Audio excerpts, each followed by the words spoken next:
Haleluya, puji Tuhan. Selamat pagi saudara sekalian. Kita berjumpa kembali di dalam doa pagi GPDI Budi Mulia di hari yang baru. Tidak lupa juga saya mengucapkan selamat hari Natal buat saudara dimanapun saudara berada. Dan biar kiranya damai di bumi, damai di surga, dan sukacita Natal melingkupi saudara sekeluarga. Dan biar kiranya berkat Natal itu senantiasa mengikuti saudara selama-lamanya. Puji Tuhan. Sebelum kita mendengarkan firman Tuhan, mari kita tundukkan kepala dan kita berdoa. Bapa yang baik, kami mengucap syukur untuk pagi hari ini. Kembali kami ingin belajar dari firman-Mu. Biar Tuhan berbicara kepada kami, sehingga firman yang kami dengar itu boleh tertanam di hati kami. Dan ajar kami untuk senantiasa mengetahui, memahami kehendak Tuhan dalam hidup kami. Kami siap untuk menerima firman Tuhan hanya di dalam nama Tuhan Yesus Kristus. Haleluya. Amin. Mari saudara sekalian, kita buka Alkitab kita ke dalam Yohanes 14 ayat 9. Demikian firman Tuhan. Kata Yesus kepadanya, "Telah sekian lama aku bersama-sama kamu, Filipus, namun engkau tidak mengenal aku. Barang siapa telah melihat aku, ia telah melihat Bapa. Bagaimana engkau berkata, tunjukkanlah Bapa itu kepada kami?" Puji Tuhan. Saudara terkasih, saya yakin dalam kehidupan yang saudara jalani, saudara pasti pernah salah menegur orang. Mungkin saudara melihat dari jauh seorang itu mirip dengan teman yang saudara kenal. Tapi kemudian setelah saudara dekatin dan saudara tegur dia, ternyata itu adalah orang yang berbeda. Ternyata itu bukan teman kita. Ada kalanya kita mengalami kesalahan yang seperti itu. Kasus salah kenal seperti itu mungkin membuat kita malu. Tetapi saudara, salah kenal yang baru kita baca di atas itu memiliki dampak yang lebih serius. Seperti yang kita baca di atas yang terjadi kepada Filipus, murid Yesus. Filipus tentu sudah mengenal Yesus karena dia ikut bersama-sama dengan Yesus memberitakan Injil. Tetapi sangat disayangkan bahwa dia belum benar-benar memahami siapa sebenarnya Yesus. Bahkan ia meminta kepada Yesus, tunjukkanlah Bapa itu kepada kami. Dan kemudian Yesus menjawab, barang siapa telah melihat aku, ia telah melihat Bapa. Sebagai anak tunggal Allah, Yesus memperlihatkan bahwa Bapa itu begitu sempurna, sehingga mengenal dia, mengenal Yesus, itu berarti mengenal Bapa. Mungkin kita sering bertanya, seperti apa karakter Allah? Seperti apa kepribadiannya dan kepeduliannya kepada manusia? Jawabannya saudara terkasih, kita hanya perlu melihat Yesus. Kita perlu melihat kisah Yesus di Alkitab.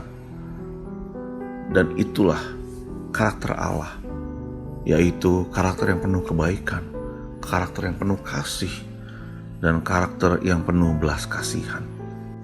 Kalau kita teringat kepada kisah Yesus pada waktu dia datang dan tiba ke rumah Maria dan Marta, serta mengetahui Lazarus telah mati, ia pergi ke kuburan Lazarus dan menangis.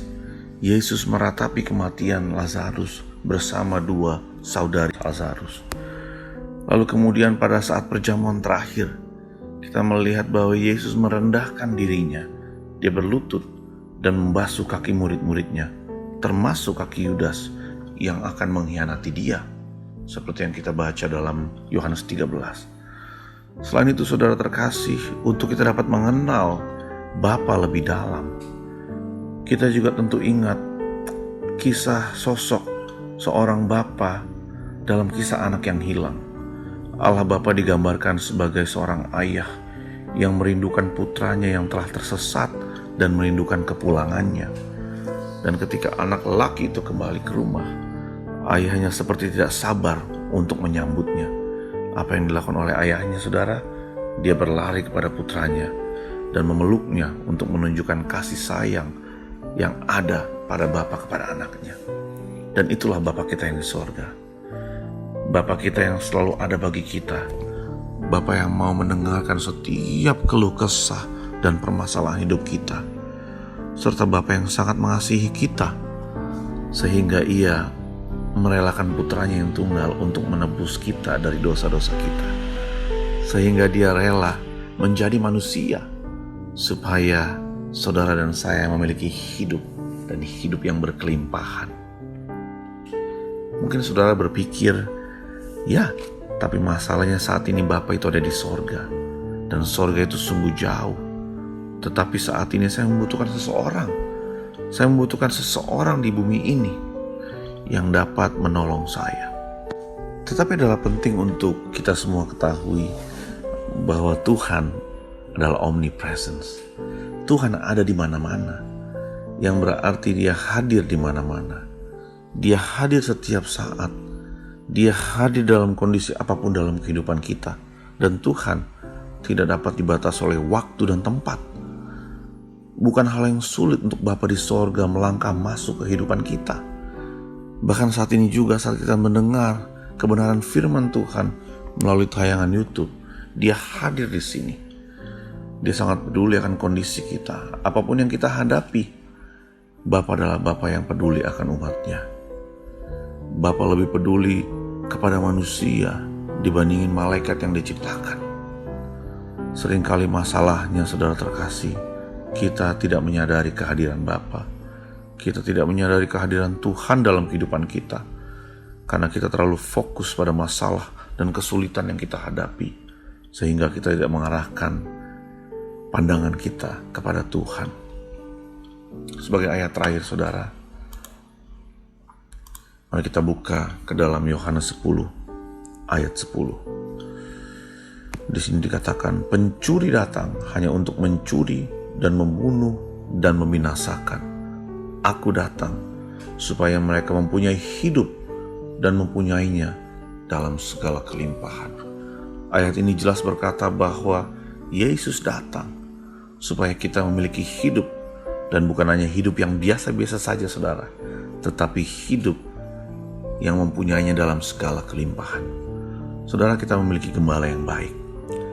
Kita memiliki gembala yang mau datang menyelamatkan satu domba yang hilang dan meninggalkan ratusan domba yang sedang digembalakannya. Karena Dia adalah gembala yang baik dan adalah sifat dari Allah sendiri, yaitu Allah yang penuh kasih.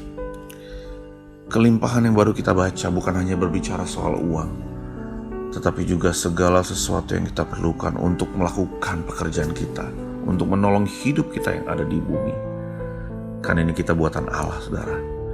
Kita diciptakan dalam Kristus Yesus untuk melakukan pekerjaan yang baik yang disiapkan Allah sebelumnya.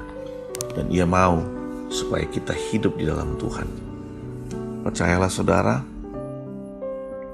kalau kita hidup di dalam Tuhan dan Tuhan hidup di dalam kita, kita tidak akan kekurangan satu apapun yang baik untuk dapat melakukan pekerjaan yang baik. Terpujilah nama Tuhan, dan biar kiranya firman yang kita dengar, firman yang singkat yang kita dengar itu memberi kekuatan bagi hidup kita.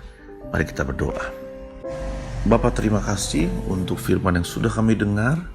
Kami mengucap syukur bahwa kami boleh mengenal Engkau sebagai pribadi yang mengasihi kami.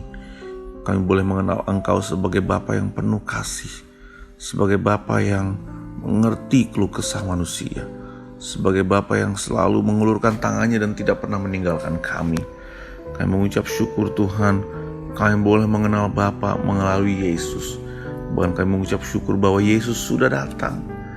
Yesus sudah datang ke dalam bumi ini melalui peristiwa Natal, supaya kami memiliki hidup yang berkelimpahan, supaya kami memiliki hidup yang penuh tujuan, dan tujuan kami adalah memuliakan Engkau. Terima kasih Tuhan untuk hidup berkelimpahan yang sudah Kau berikan kepada kami. Sungguh kami percaya Tuhan, melalui firman yang kami dengar pagi hari ini, kami percaya bahwa kami tidak kekurangan sesuatu apapun yang baik. Di dalam Engkau kami beroleh segala berkat, berkat jasmani, bahkan berkat rohani yang ada di dalam sorga. Oleh sebab itu Tuhan, menjadi komitmen anak-anak Tuhan, menjadi komitmen kami pagi hari ini, bahwa kami mau terus hidup di dalam-Mu. Kami mau hidup terus di dalam Engkau. Hanya di dalam Engkau kami memiliki hidup yang berkelimpahan. Kami memiliki hidup yang baik dan benar. Dan itu kami terima semua hanya di dalam Engkau. Terima kasih Tuhan. Kami terus berdoa untuk umat Tuhan yang mendengarkan tayangan ini Tuhan. Kami percaya setiap waktu yang kami invest di dalam Engkau, di dalam kerajaan Allah, tidak akan pernah kembali dengan sia-sia. Engkau akan balas berlipat kali ganda.